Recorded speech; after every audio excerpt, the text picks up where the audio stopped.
Welcome to my channel Olivia's little moment. আজকে বানাবো mutton rogan josh.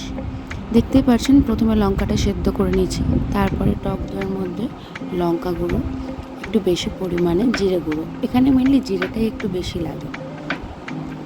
তারপরে আমরা সেই লঙ্কাটা রসুন ভালো করে পেস্ট করে নিয়ে একটা মিক্সচার তৈরি করি।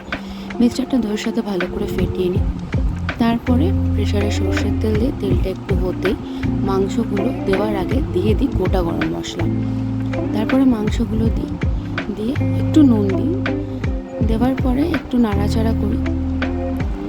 নাড়াচাড়া হতে হতে একটু ওয়েট করি জলটা ছাড়ার জন্য, কারণ খাসির মাংস একটু তো টাইম লাগবেই।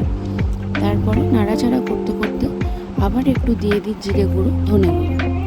এই মশলাগুলো দেওয়ার পরে তারপরে দিই যে মিক্সচারটা আমি রেডি করে রেখেছিলাম প্রথমে, সেই মিক্সচারটা দেওয়ার পরে আবার কিছুক্ষণ নাড়াচাড়া করার পরে এবার ফাইনাল জলটা রিলিজ হওয়ার জন্য ওয়েট করি।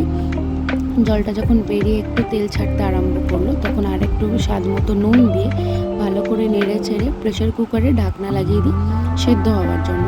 যেহেতু মাটন একটু তো টাইম লাগবে। এটাই হলো ফাইনাল মাটন রোগান জোশ।